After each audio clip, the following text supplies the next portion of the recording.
The Word of God says, "I waited patiently for the Lord, and He inclined to me and heard my cry. He drew me up from a pit of destruction, out of the miry bog, and set my feet upon a rock, making my steps secure. He put a new song in my mouth, the hymn of praise to our God. Many will see and fear, and put their trust in the Lord. Blessed is the man who makes the Lord his trust, who does not turn to the proud, to those who go astray after a lie. You have multiplied, O Lord my God, your wondrous deeds and your thoughts toward us. None can compare with you. I will proclaim and tell of them, yet they are more than can be told." Psalm 40 begins with a powerful image. "I waited patiently for the Lord, and He inclined to me and heard my cry." This opening is a profound expression of David's trust in God, a trust forged in the depths of affliction. David describes the anguish of being trapped in a miry bog and the deliverance that comes from the Lord, who places him on solid ground. Today, this passage resonates as a promise for all who feel sunk in difficulties, unsure how to escape their circumstances. Patiently waiting on God, even when the situation seems desperate, is a practice of faith that brings deliverance and restoration. This psalm speaks to us about the importance of patience.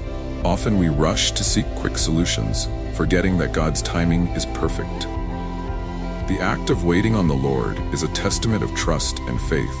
In today's world where everything is immediate and instantaneous, the idea of waiting may be seen as a weakness, but for the psalmist it is quite the opposite. It is an act of strength. Patience in God is not passive, it is active. It is a time of trust, seeking, and full dependence on divine grace. David's experience does not end merely with rescue. He set my feet upon a rock, making my steps secure. This shows us that God not only saves us from difficulties, but also places us in a position of firmness and security. This is a crucial message for today.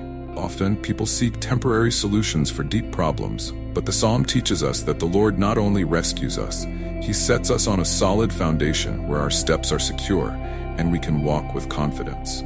When we trust in God, He provides direction and stability amid life's storms. "And He put a new song in my mouth, a hymn of praise to our God." The response to God's intervention is praise.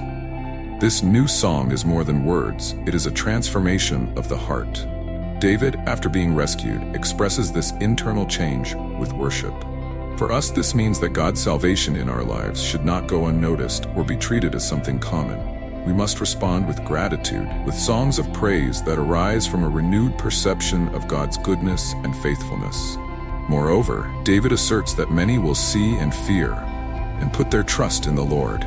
The testimony of personal deliverance not only brings transformation to the individual, but inspires others to trust in God. Nowadays, people are thirsty for living examples of faith in action, for real stories of people who have overcome challenges through trust in the Lord. The testimony of those who have gone through afflictions and have been rescued by God can profoundly impact those who observe, leading them to trust in the Lord and recognize His power. The passage continues with a blessing for those who trust in the Lord. "Blessed is the man who makes the Lord his trust, who does not turn to the proud, to those who go astray after a lie." Here, David highlights the reward of trusting in God instead of seeking approval or solutions in human pride or falsehoods. In our modern society, where deceit and self-exaltation are often rewarded, this passage reminds us that true blessedness or happiness lies in placing our trust in the Lord without straying into the twisted paths of the world. "Many are your wondrous deeds, O Lord my God, and your thoughts toward us cannot be counted." This part of the psalm is a praise of God's greatness. He works in our lives in ways we often do not even perceive. His wonders are countless, and His thoughts toward us are deep and beyond our understanding. This reminds us that even amid chaos, God is working in ways we cannot see. He is preparing deliverance, blessings, and paths where there seems to be none. Today, where so many feel forgotten or invisible, this passage assures us that God is attentive to every detail of our lives. David concludes with a humble acknowledgement, "If I were to proclaim and tell of them, they would be more than can be told." Even the deepest praise is insufficient to fully express the wonders of God. This acknowledgement should lead us to a posture of constant gratitude and reverence.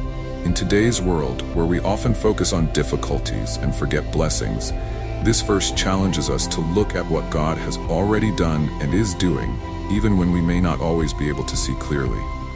Application for today, Psalm 40 is a powerful reminder that even in the darkest hours, God is with us. He hears us, rescues us, and sets us on solid ground. In a world where anxiety, fear, and despair are so prevalent, this psalm offers hope and encouragement. It teaches us that patience in God is never in vain. He always hears our cry and has a plan to deliver us from our difficulties. This psalm also challenges us to testify to what God has done in our lives.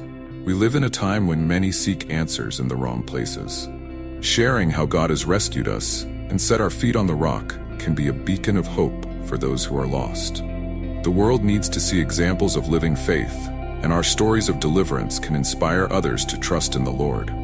Finally, Psalm 40 reminds us that God is greater than any problem we face. His wonders are countless, and His goodness is inexhaustible. Even when we cannot see what He is doing, we can trust that He is working for our good. In a world full of uncertainties, this truth should be our anchor.